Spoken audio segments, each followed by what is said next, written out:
specialist here. Thank you for joining us for our fifth session of the Master Plan Town Hall. We will begin tonight's meeting with opening remarks from our Medical Center Director, Dr. Braverman, followed by a presentation from our Deputy Director, Mr. McHenrick. With that, I would like to welcome Dr. Braverman to the podium.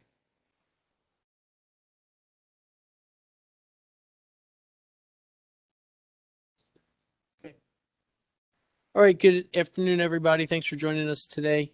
This is the fifth of our sessions for the Master Plan 2022 draft in preparation for or assistance for people to be able to make comments in the Federal Register and to be able to view and understand what's out there for people to comment against. So typically, I kind of start off these meetings because I don't like to miss an opportunity to at least talk about COVID for just a minute and try to encourage people to get booster vaccinations or primary vaccinations if you haven't done that already. My belief is that that is our best way to return to some level of normalcy in regards to this pandemic. I don't believe that COVID is going away, period. Since we last spoke about 3 or 4 weeks ago, not much has changed here other than the continued availability of that vaccination. We continue to get low numbers of inpatients and low numbers of outpatients who have COVID, but we want to get to a point where we can, open up our rooms, open up more visitation, reduce restrictions, and all that kind of stuff. And we can only do that as you all continue to encourage everybody to get vaccinated.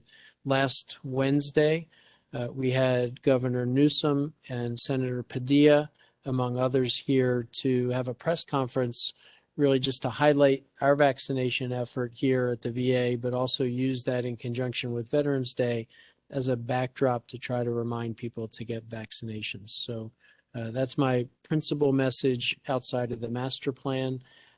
This is an opportunity today to refamiliarize yourselves with and ask questions about what is in the master plan if you're not quite familiar with that, but also hear about some of the comments that folks have already started to make and make sure you know how to contribute to that effort if you choose to do so. So with that, I'll turn it over to Mr. McHenry.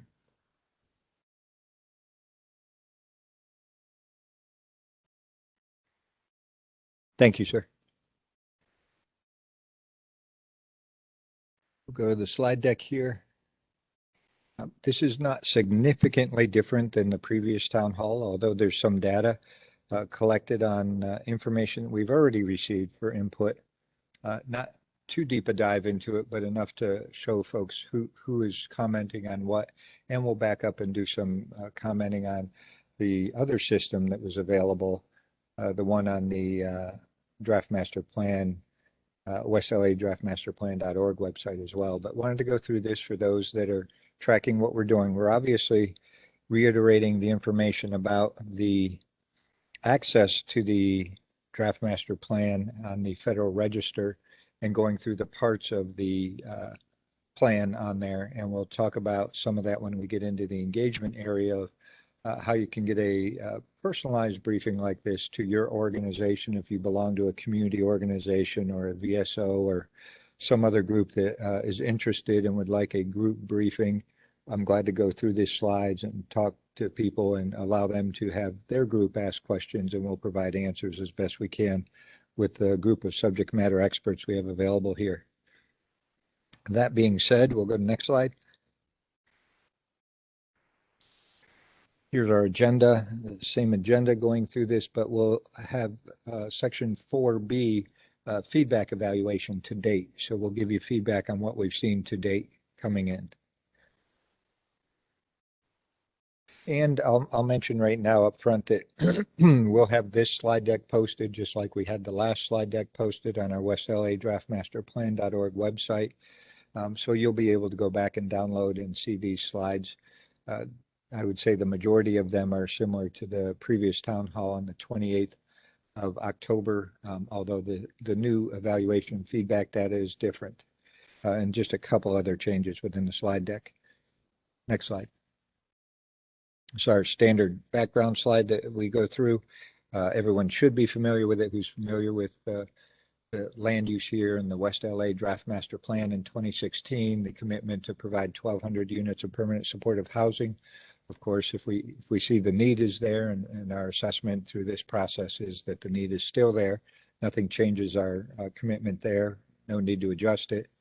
We have the 54 units that have been operating since 2017 in Building 209, and then 180 that are currently under construction and set to come online roughly this time next year, so fourth quarter next year. And that's with the independent companies, and the principal developer team was selected as well, and they're committed to 900 of the 1,200. You add that to the other ones that are done, and that really gets us up to that 1,200 commitment. And then the update of the master plan, which we're doing right now every 3 to 5 years. We're at that 5-year mark. So putting forth this master plan update and going through this process. You can see our oversight, and at the bottom there, OIG audits from the West LA Leasing Act of 2016 and our VCOEB Federal Advisory Board, the Community Oversight and Engagement Board. Next slide. Just throw this up quickly. Tasks 1 and 2 are already completed.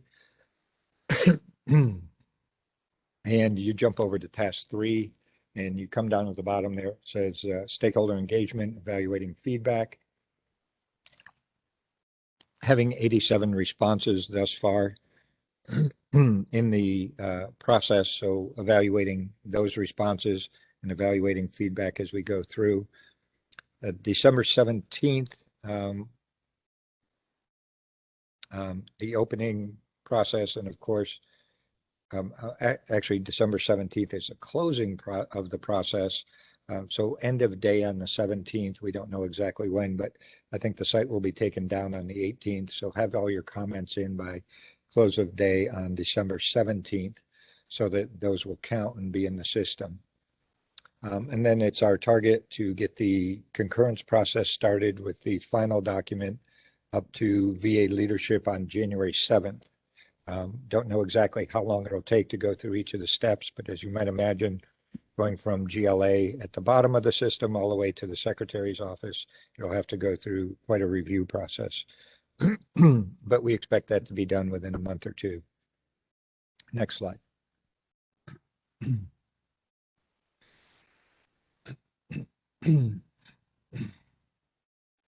Okay.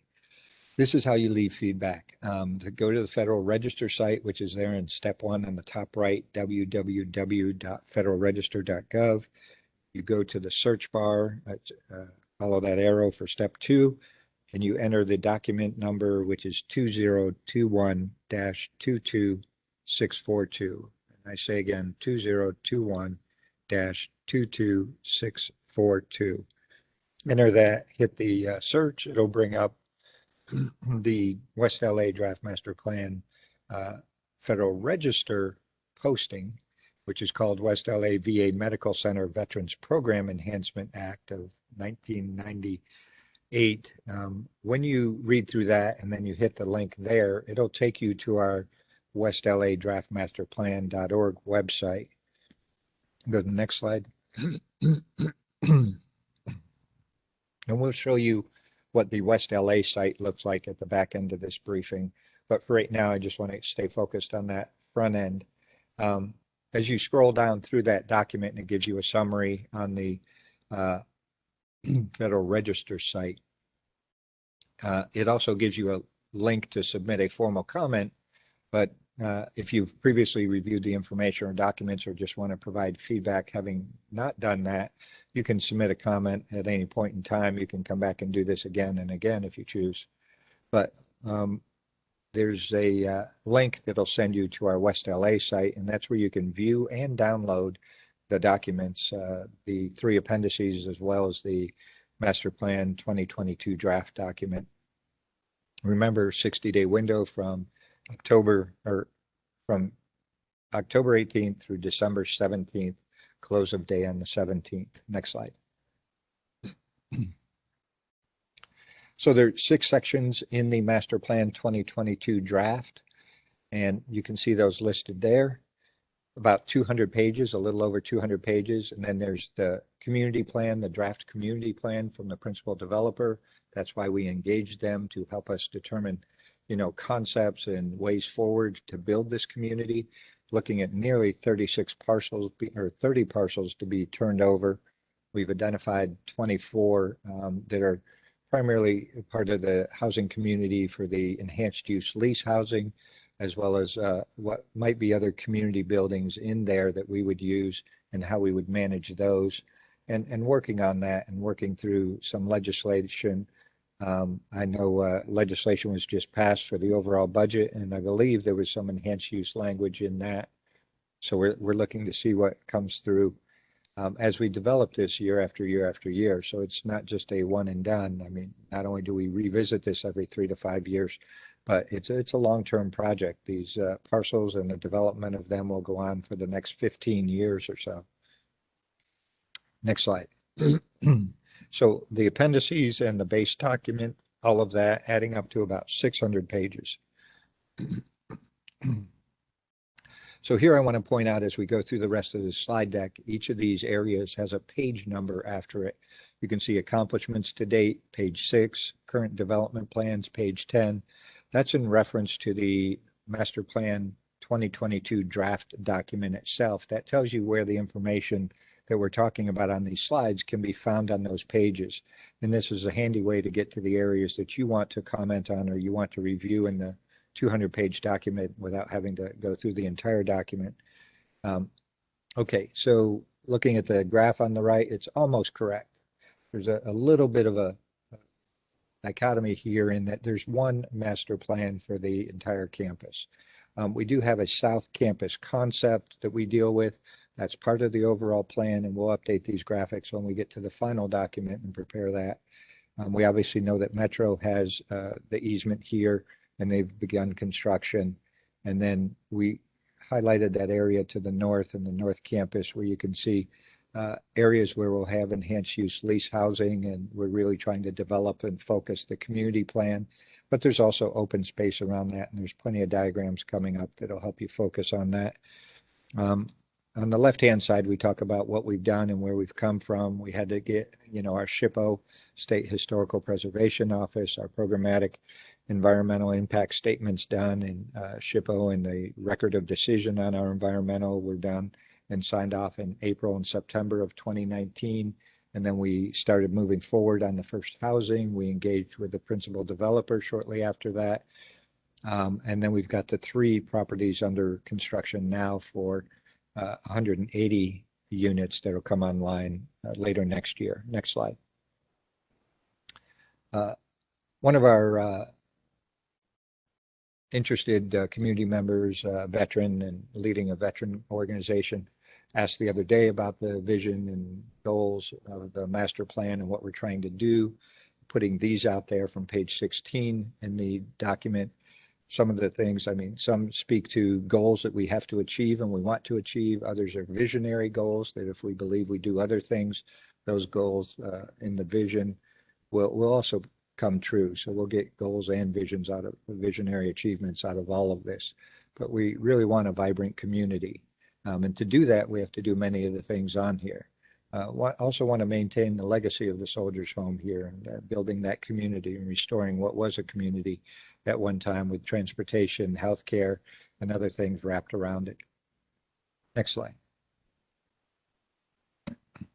So just taking a pause here as we look at housing demand program services, we have to acknowledge the environment we're in, and the environment is the 5 counties in the Greater Los Angeles Healthcare System jurisdiction: Kern County, LA County, San Luis Obispo, Santa Barbara, and Ventura. So the 5 counties equal about 20,000 square miles. In that 20,000 square miles, we have about 1.4 million veterans across this service area. That doesn't mean that all veterans are engaged with VA. It doesn't mean they're all healthcare eligible or even enrolled. We have about 87,000 veterans enrolled in our healthcare system here. But of course, we provide lots of other services to veterans outside of just being enrolled for healthcare. We have 8 CBOCs. You can see those locations in blue there spread out across the counties. We have the West LA VA Medical Center and our West LA campus, which is the focus and the purpose of the master plan to develop the 388 plus acres here. And then we have 2 ambulatory care centers that are between a medical center and a CBOC, in that they have all of the services of a CBOC, a community-based clinic, but they also have a lot of specialty services, especially in the areas of mental health and surgical and pre-surgical and post-surgical and radiology and all those other services. So the 2 ambulatory care centers, Sepulveda and downtown LA on Temple Street. So LA County itself is the high preponderance of homeless veterans, nearly 4,000 in that area. The last PIT count in 2020, they didn't do one in 2021 because of COVID, but there were 4,260 homeless or unsheltered veterans across the entire area. But the preponderance of them in the LA County, and most of them in certain spas, and we'll talk about the spas in just a minute, the service planning areas that LA County is broken down into. 1.3% of all veterans in the nation are in LA County, so very, very dense for veteran population. And we'll go to the next slide and I'll point out a couple of things. So in looking at the housing demand to say, is that 1,200 still on target? Is that needed? Is there something significantly different in the veteran population or homelessness here that should drive us to a different consideration? We relied on LAHSA's website, as well as some of our subject matter experts, some of our own data from our homeless program, the Community Engagement and Reintegration Service, our SERS program. And you're welcome to go, and I encourage you to go to the LAHSA website and look at the different graphs and the data and what they see overall for homelessness. Of course, there's over 60,000 homeless in the greater LA area, and we're tracking the nearly 4,000 in the LA County area, a large density in that area. So our PIT count, our point in time count, where we go out once a year and count the number of unsheltered veterans that are visible or can be seen and identified. And they do it one night, generally throughout the year, although I think the LA County area, greater LA area, takes 3 nights. But that way they get the folks that are in shelters, the folks that come in for the night, as well as going street by street, crisscrossing the entire jurisdiction to see where they can find homeless in any state living in a vehicle, an RV, or this, that, or the other. Okay, so our PIT count went up 0.6% in 2020, but LA County and LA City went up, I think, about 12 and 14% in those areas. So we're maintaining, but we're not winning, and we're not getting ahead of it, and we're not driving it down. So we have a little bit of an initiative going to really look at the predictors of homelessness and see how we can catch it ahead of time and do some prevention in that area. But on the right, you'll see a map, the spas, the 5 service planning areas we talked about. 783 veterans existing in this West LA area, which extends all the way along the coast going out towards Malibu. But it's a large area and some dense population in here, not as dense as Spa 4 downtown, not as large and geographically dispersed as the Lancaster areas, or going up in the north and east spas, but you have a mountain range going up there as well. We do a lot of work in the project-based area, and in fact, in individual housing or the smaller units, there might be less than 100 in the LA County area, LA area. But in the project base, we have over 500. So trying to get the veterans to choose a certain type of housing. So when we reflect that back on the campus, not all veterans will want to come here and live, whether they're homeless or in those other areas that we're trying to serve, elderly veterans and female veterans and others that may have difficulties out in the non-veteran environment where they want to be around veterans and in this area and want to be this close to VA healthcare. So looking at all that, go to next slide. Go to next slide. Just more data from the LAHSA website. On the left there, you have total number of veterans housed as they're tracking it by month. And of course, this is from 2018 to December, January 2018 to December 2019 coming across. You can see the numbers. And then the bottom where there, new veteran system entries, meaning they're new veterans coming into the system. So we're picking them up and never been homeless before and we're in this area and moved to this area. And even some that have vouchers will be in one part of the country and want to port their voucher here so that they can try and find housing here and they choose to live here. So a lot of veteran choice in this process as well. So GLA catchment area serves approximately 5% of all homeless veterans served in the nation by VA. So we're certainly there in our numbers and what we do. Approximately 10,000 veterans are served. We have the capacity to place approximately 10,000 veterans with transitional and permanent supportive housing, as well as through our subsidy vouchers. So we can assist them in pretty much any situation where a landlord wants to make themselves available. And then we work with the housing authorities in each of the jurisdictions. So there's probably 9 or more housing authorities in the greater LA area we're working with, up to a dozen if you include some of the outlying areas. And then going all the way out, we have about 19 housing authorities that we're dealing with. And they have some similar rules, but some different rules and processes and procedures. And that's what we help veterans work through. And the landlords have to get certified by these housing authorities to get into different programs and for us to use some of these supportive housing vouchers and subsidies. Okay, but more data to be had here. You can see where the veterans are coming from, unsheltered and temporary shelters, and where they're going to. The far majority, 43%, are moving to permanent housing. So that's good placement, with the other being 26%. So some of that might be that we can't track them, we don't know, or they're going back to residents where they came from. We have some in our CTRS program and a bridge home program that have unification with prior family or friends, and they go back to live with them. So part of that falls in there. Next slide. So part of the demand is also looking at our programs and our services and what we're providing. Looking at our community engagement reintegration service programs, what they're doing on campus here. We have other types of clinical housing. We have our domiciliary that has clinical beds. They have a new high that I've not seen in the last 5 years, but they reported an occupancy of 174, I believe, yesterday into today. So that's a large number. They'll probably be able to get a little larger, but then we'll have to wait until COVID subsides significantly before we can use all the rest of the beds in there, because we don't want the density to be too much. Our community living centers, we have 2 here on the West LA campus, and we have 1 on our Sepulveda campus. The community living centers, or CLCs, are our nursing facilities, and they generally stay just about full.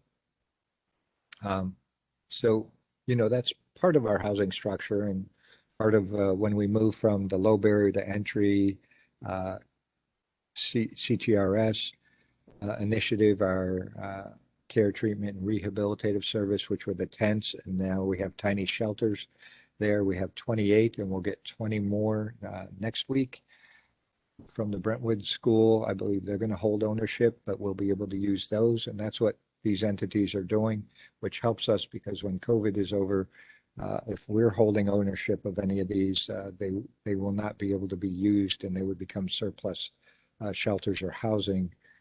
But if ownership is held by other entities and they have a land use lease to just lease that little plot underneath each of those, we can continue to do that. So within November and December, we should get up to about 70 of these shelters through different organizations that are placing them here with our land use agreement, and they hold ownership. So it's working out very well. There's a right there on pages 27 through 37. You can see a breakout of all those different SERS, community engagement, reintegration service, our homeless programs. You can see a photo there of a gentleman. We have these different services that really work on job training, transitional work, where you can work with us in some of our areas and get job training, get experience, and get going with your career. Community-based employment services, but we also have, all of our housing up there at top, the different programs, HUD-VASH, the supportive services for veterans' families, the grant and per diem, healthcare for homeless veterans, a lot of different things. We have our patient line healthcare teams. Those are the homeless patient line care teams. It's a primary care doctor, but it comes with mental health services and social work services and nursing, all tied to the primary care provider, so that it's a team approach for the veterans, and they're used to dealing with the homeless veterans and are great at the services and the care they need. Next slide. So now we're getting into enhanced use leases. You can see from this on page 39, the master plan. Permanent supportive housing. You can see the buildings listed. You can see the developer to the right there, the cumulative number of units. You can see by color what phase, wrapping up phase 0. These are the ones that will come online next week or next year. Sorry, not that soon. I wish. But next year, the end of next year, we already have building 209, but we'll have buildings 205, 207, and 208.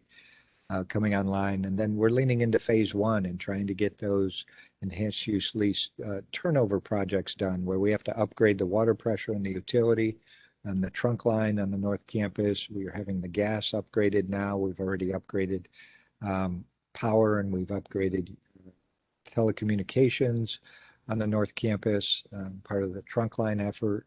But we've got to get these other properties ready to turn over parcels, so that we maintain ownership, obviously, but a lease is done with the principal developer group for a developer to come in and do construction and then provide services, just like building 209. So you can see all of the ones that are being contemplated, but that's a lot of work for us to get these turnover ready. Next slide. So community engagement is important, and we often get a lot of questions about it. And there's a section, obviously, in the master plan draft about it. And talking about the PEIS that I mentioned earlier, some of the environmental things we had to do and when we did those. There's also been public hearings about the enhanced use lease process. And then choosing the principal developer, we had a public hearing about that as well. And then the ongoing outreach, all the different things we've done here. We're still doing our monthly medical center hosted town halls, where we do one for the veteran service organizations. We do a quarterly town hall for the veterans. We do elected officials engagements, and we do our employee engagements. So everyone's getting some of the same information about what we're doing with the master plan, what's happening with this campus, what we're doing for homeless throughout our jurisdiction. So sharing all of that good information. And of course, for this master plan update, the 2022 update, we've had a series of town halls, two each day that we've done them. So this is the 5th in a set of series, but individually there's 10 town halls. Plus we're offering to do the forums, and we'll talk about that later. Next slide. Okay, page 61 through 121, you can start to see some of the site analysis. This breaks it down: circulation, environmental, historical, land use agreements, utilities and infrastructure, and moving forward with that, as well as open space. And talking about that, there's been some comments about too much open space, want to see more construction, more services, more infrastructure in some of the open space. So we're looking at that. Those are all good comments. I appreciate that. Next slide. Some of the infrastructure. So we've gone out and had an assessment done. It took a few years, came in last year. We've now secured money against that. We're working on the infrastructure. I talked about the trunk line effort and some of the utilities that were being upgraded. So we're working on that. We're also working on our South Campus. We have some information that will drive that forward with our construction facility management office out of headquarters, VA headquarters. That's where they manage all these major projects in the South Campus. We're reinvesting in healthcare. Part of our commitment in the master plan is to reinvest in healthcare, getting a new bed tower, a new medical center here. getting a consolidated research center in the South Campus so we can evacuate some of the buildings, at least 3, if not 4, on the North Campus that have research personnel in them today, and turn that over to the Enhanced Use Lease project or Enhanced Use Lease effort. A new central power utility plant on the South Campus, our kitchen on the South Campus, a new kitchen, so we can give that building on the North Campus over to the community plan as well of what we're doing. But the new kitchen is about 46% complete thus far. A few parking garages added to the South Campus. We're taking up some more surface space, so now we have to start building up with some garages. So just working through all of that. Next slide. So talking about opportunities and constraints, it's a good way to really focus on the land and how to use the land. And you can see some of the key opportunities there. Preserve historic structures as building blocks for a new community. The subway station is an opportunity for veterans to come on and off the campus like they did years ago, as well as employees. It's hard to hire employees in this area. It's a high cost of living area. The land sits in some of the prime real estate in the LA area. So a lot of our employees live far away, and having the ability to use mass transportation will help us in recruiting and retaining those employees to provide the services that we need for our veterans. So looking at that spine that goes from north to south, we'll talk about that in a few minutes, but that main crossing road there, Bonsall Avenue, going underneath Wilshire Boulevard. Constraints, the campus is divided by these 2 arroyos, one on the right side and one on the left side, the left one being a little further north by MacArthur Field. But those areas, what we can do with them, there are 2 historical medical waste sites on the campus that we deal with. Those are not to be disturbed by policy, but we have to build around them, and they have to make sure that we can use the land as best we can in that area. Cost of renovation in this area and the renovation of historic sites is very expensive. And then we have the Calvat property or Calvat facility in there where they provide housing, long-term housing and healthcare for veterans, and they're nearly full at about 400 and some veterans, almost 500. So that's a great partnership with the state taking care of veterans. Next slide. So land use concepts here, of course, keeping the zone concept that's in the draft master plan, that's helpful to look at the campus in that way. Although we're adjusting it just a little bit, and I'll talk about that in a second. But obviously to the south is where we're trying to consolidate and move some of our healthcare and healthcare service support activity, like the steam plant coming to the south, the Consolidated Research Center coming to the south, and moving those to this area. So they'll get a little denser in the south, and therefore the need for 1, if not 2 garages. So adding those garages, but that's really our base healthcare zone. And when you cross the Wilshire Boulevard there, that cut at the bottom third of the map, you get into what we kind of refer to as the underbelly of the north area. It's that band right below the permanent supportive housing and the extensive VUL activity.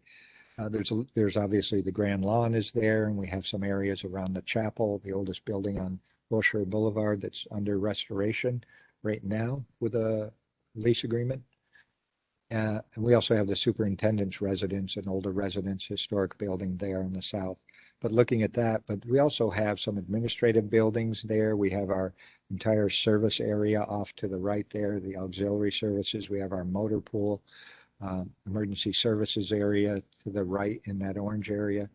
We have our warehouses, engineering, emergency service, all those good things over there. So trying to figure out how to consolidate those over time and get resources from VA to maybe build some new buildings or redo some buildings in that area, and then giving up some space possibly to the, if not the enhanced use lease, but at least to the job training and other activities that would support the community. On the left-hand side, we have the domiciliary by one of the administrative buildings, 218. The domiciliary is 2 buildings. And then we have our community living centers over there, and we have those research buildings on the far left in that orange area where we're trying to move out of those eventually and turn those over. So that's really where you start to see the housing and the buildings going north into that red area where we'll have permanent supportive housing, and then continuing up further the white space is predominantly the Calvet, which is housing for veterans and care for veterans. But north of that Calvet home is the permanent supportive housing, quite a bit of it, some being built anew on MacArthur Field and the parking lot 38 and 48. So we're giving up field open space for new building. We're giving up parking lots for reutilization of the parcel for new buildings, and we're turning over existing buildings, but a lot of preparatory work in each of those areas to make them turnover ready. And then you see the green area in that last zone. If you can move that bar for me. So zone 4, that's the veteran community interaction and engagement zone. So in that area, we have open space, and that's where there's been some good discussion about the utilization of the open space, maybe too much open space, and we could do more in these areas, all those for consideration. And we'll talk about that when we get to some of the phasing of how we continue with our progress today. Next slide. So there's specific features of the plan. If you look to that diagram on the left on page 138 in the master plan draft, the draft shows some of the things. A wellness center might be in there. We might have an RV park. Recreation and therapy center might be built further up. Coming back down, looking in that red square, a town square area, opening up some of that area where there used to be a parade ground or open area where you could see across the campus a little bit diagonally from the southwest to the northeast. Job training, as I talked about, maybe over in that auxiliary area where we have a lot of our VA service support, the engineering and EMS, emergency medical service. The metro station to the south, and then I talked about the critical care center, a consolidated research building. We don't believe we're going to get an ambulatory care center as standalone. I believe that'll still be connected with Building 500. Plenty of options there. We'll continue to work with construction and facility management on how the South Campus develops over the next few years. But a lot of projects either started or I think moving to the finish of design, and we'll move on to bid and construction or to construction. Looking at the right, you see a breakout of part of that area I was talking about with an open area, possibly adding a clock tower, some frontages, active ground floor areas where we might be able to, depending on how the laws break out for us and if we can get some momentum, might be able to have enhanced use lease housing on some floors of a building, but have meeting space and other, like a coffee shop and other things on the ground floor of some of the buildings. Talked about the historic buildings, and there is a historic trolley building from the old trolley day, moving that to be a bus stop and some things like that. Transit mobility hub, a plaza, open area type, historic walkway, or dining patio, different things like that are conceptual as we figure out what our authorities will allow us to do. We're certainly going to develop the enhanced use lease concept for housing in these areas, but it's how much and what else do we want and what can we see and envision in these different areas. And that's the kind of input we're looking for from the community to help us figure out, we know we need the housing, we're going to get the housing in, and we'll even, work this over the phases, short term, midterm, long term, to make sure we're refining it as we go, what we think we're doing, just wanting to look at all the options out there and what folks want. Next slide. So looking at the plan components, looking at some of the activities, proposed community uses, you can see the things under there: job training, veteran operated retail. So as much as we can, trying to involve the veterans in what we're doing. Wellness center, that's been high on some of the comments. A restaurant on the green in the open area, adding a restaurant. Looking at the open spaces, some of the things for open spaces, parks, gardens, the grand lawn, recreational fields, plazas and promenades, really places for folks to go outdoors and enjoy the outdoors so they don't have to be inside or feel like there's nowhere for them to go when they go outside. Having some seating areas, some walkways. Then moving long, a lot of interest in a bicycle network and bicycle path, connecting it to the regional bicycle network or path, and adding mobility to the campus. It doesn't have to be cars or shuttles, but individuals that want a bike. And then pedestrian network, of course, wanting to get that pedestrian network in. We're talking about and working on sidewalks and ramps and different things to upgrade those, not wanting to get ahead of construction because I always see trucks and other things going over the sidewalks and curbs on the construction areas, but we're going to upgrade those as well. It's just a matter of how and where we do that. Okay, next slide.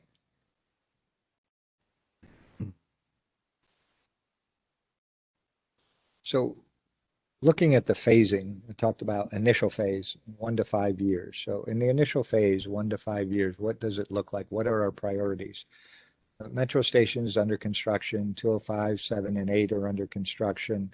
The utility trunk line running up the main road, Bonsall, is under construction, and we're finishing that up with the gas. Hopefully be done in January. Dietetics building in the south is under construction. That'll allow us to move out of 300 on the north, so we'll be able to turn building 300 over. But you can see the rest of the buildings under there, enhanced use housing buildings, that we're preparing for turnover. So we have a lot of activity and planning that we're doing in remediation of asbestos in some buildings and some other activities and moving utilities in buildings 156, 157, 300, and then some of the parking lots, 38 and 48, the 2 parking lots. Critical care center and things we talked about on the South Campus, those will continue to come along and those should be under construction. I can envision 2, if not 3 of those major projects being under construction within the next 5 years.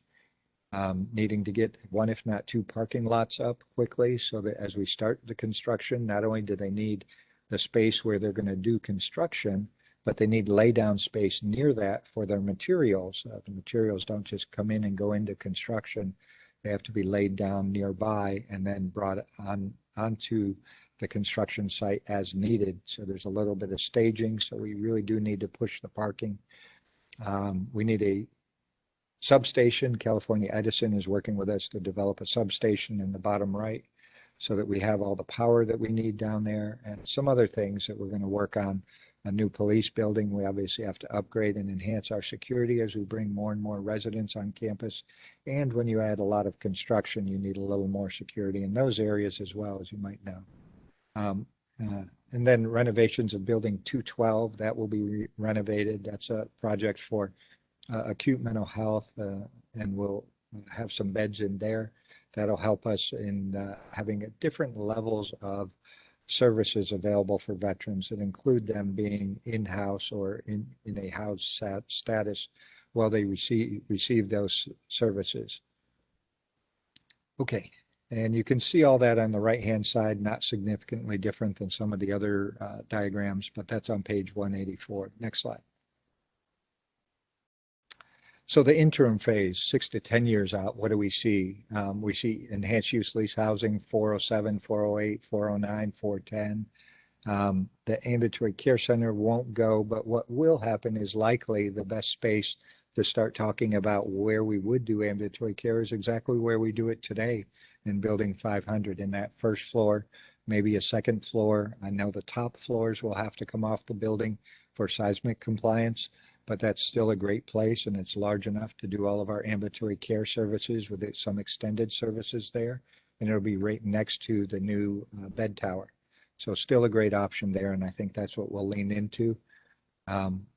And then looking at all those other things, consolidating engineering and renovating buildings 224, those other areas in that service support area or auxiliary service area I talked about. And then some other things that are wrap around the Wadsworth Theater restoration, renovation, agricultural harvest, job training areas, therapy gardens, parade ground, and building 113 in Wadsworth Theater, those types of different things, looking at how to finish those off and really build the community. Because at that point, we'll have quite a few veterans on campus, I would think after 5 to 6 years, as we lean into this 6 to 10 year period, we will have probably up into 600, 700, 800 veterans on campus in that North Campus area. Next slide. And then long-term, 11 years plus, looking out there. Obviously, this is, we know we're committed to some of these things, but other things are conceptual. So an RV park, can we really, we have to assess that area. I don't believe that was in the original assessment of environmental use of that land. So we have to look and add that and probably start that process so that we have it ready to go by that time. This is where those research buildings come online and are really worked for additional housing at the bottom of what would be the community area. Also looking at the renovation of building 500, probably at that point after the critical care center is built and the consolidated research center and those other things are in place on the south campus, those being the priority. And then coming back up towards the right where we currently today have the oil field being worked and hoping to work with VA headquarters, and we're continuing to work with them, but hoping to work with Department of Interior to terminate that lease and get that land back. And because of the access it has to Sepulveda Boulevard, that would be a great area to have an exchange type store that they have on military bases, and see what kind of veteran participation we can get in stores and things in that area.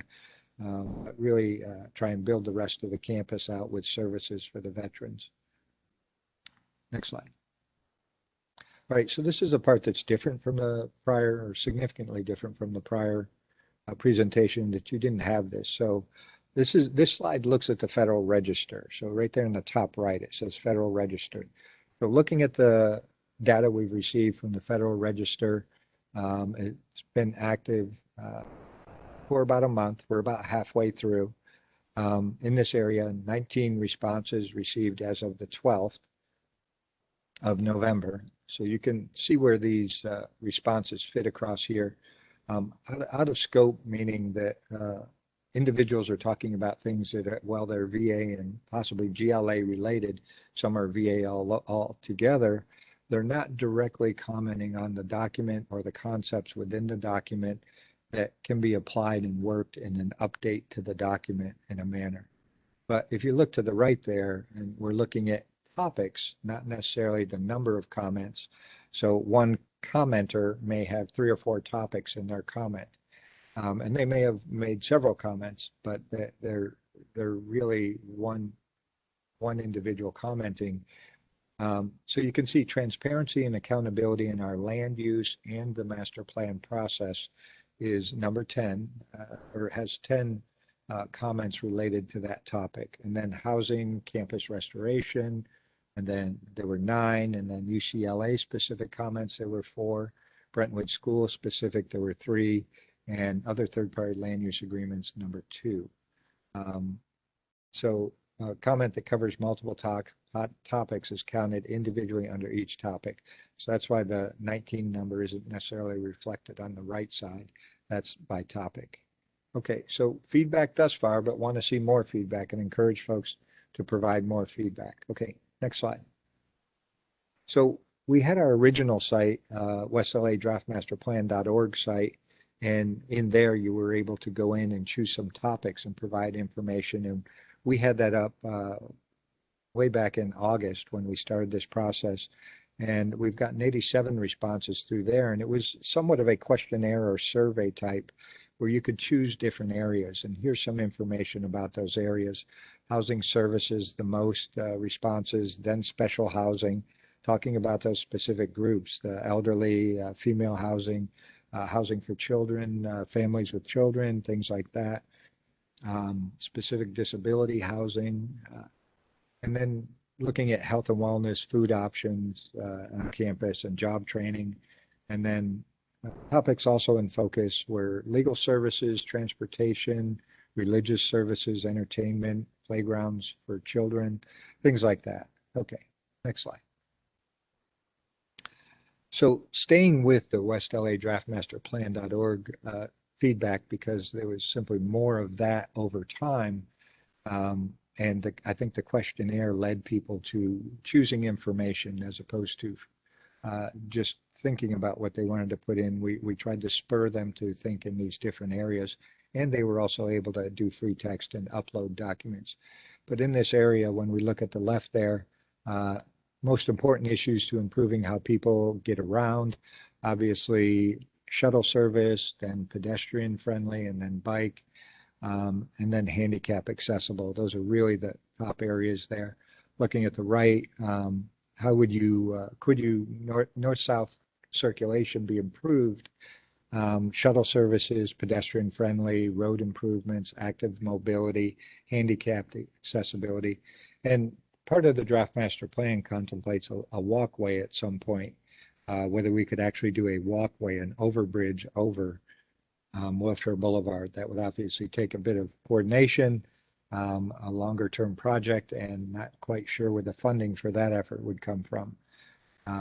Okay, next slide. New types of open space on the campus, recreational facility, parks and gardens, trails, public plazas, promenades, public seating, and areas with shade. So things that veterans want. Kinds of activities do you feel you foresee in the space?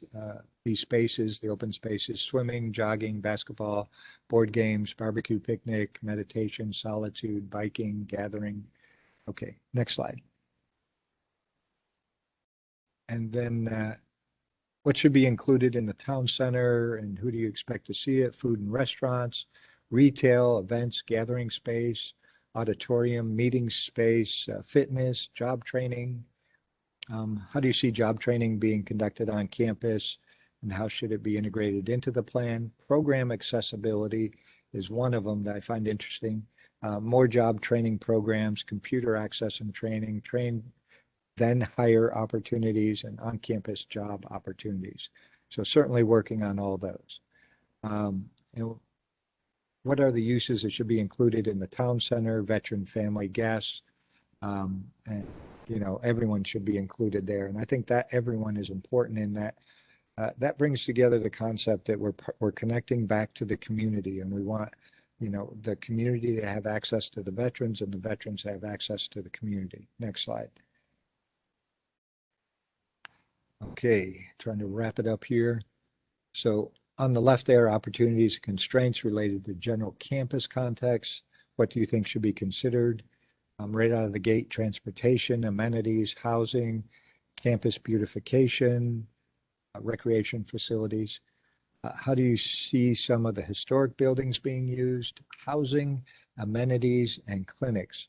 I think the only one that might be, I don't know that any are fit for housing, the construction codes and life safety codes, but Hoover Barracks is a historic building, one of the 5, and it was used for housing, but I don't know that it would be fit for housing again. But amenities and supports and a museum, I think, is what we were contemplating in part of that building, if not a coffee shop as well.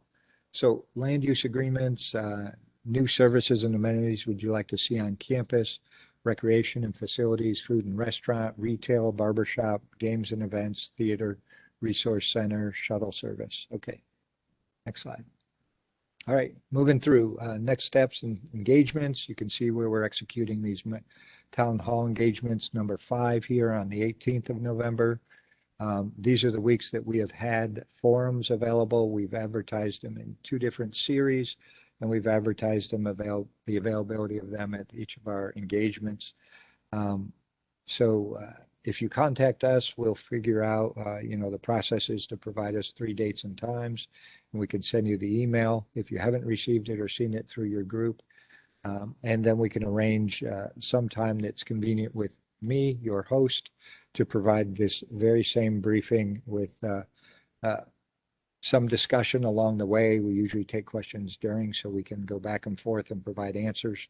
And then it's our goal there to get the concurrence process started on 7 January.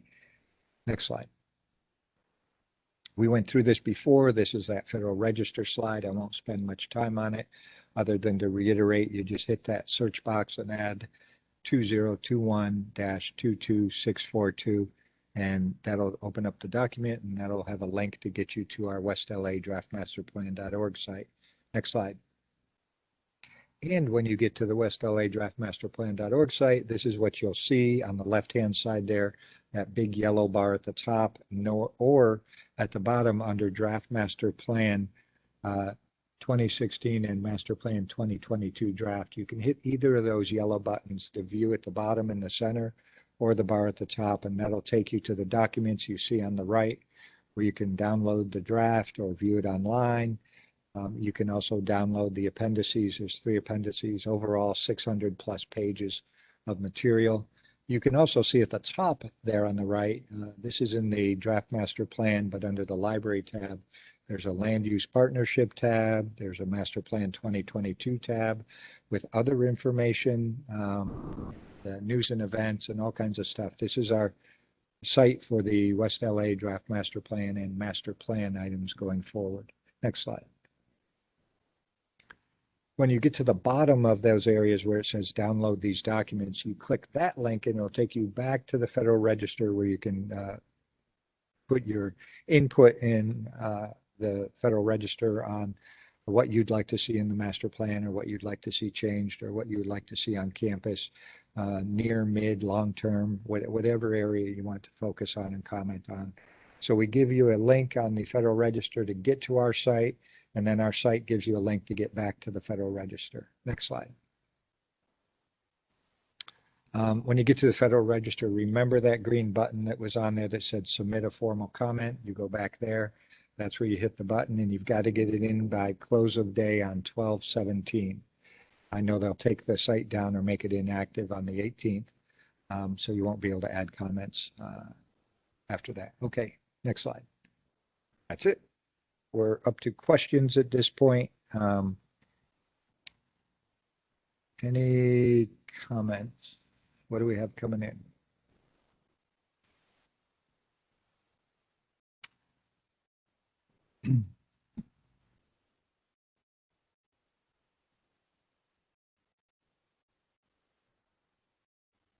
Standing by, literally standing by.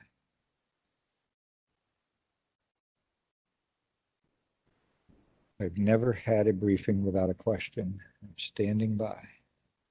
Won't break my record.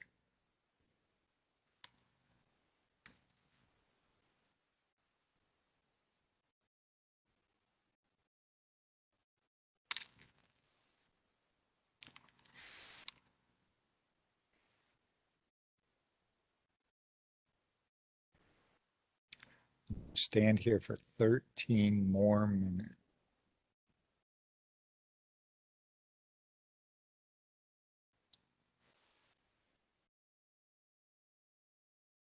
Okay, let's check and see if anyone was there after I've done this for 45 minutes.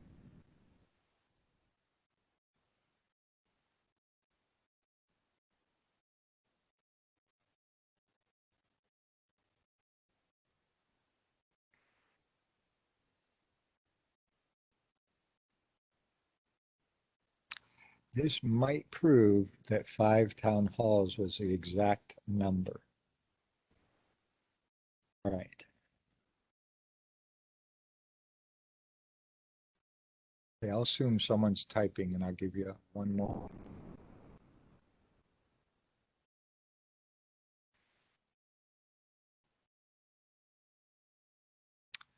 Okay, so don't forget about the forum.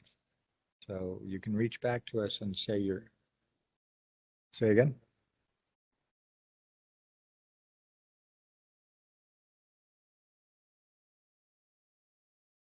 Is there another town hall? Yes, there is another one today at 6, even though this is 5. Remember, they come as a pair. So it's like doves that go together. So there will be another one at 6 p.m. It will be exactly like this, except it will have questions. Okay. All right, I'm not going to belabor it. I appreciate everybody's time. I'll turn it back over to our hostess. Sorry.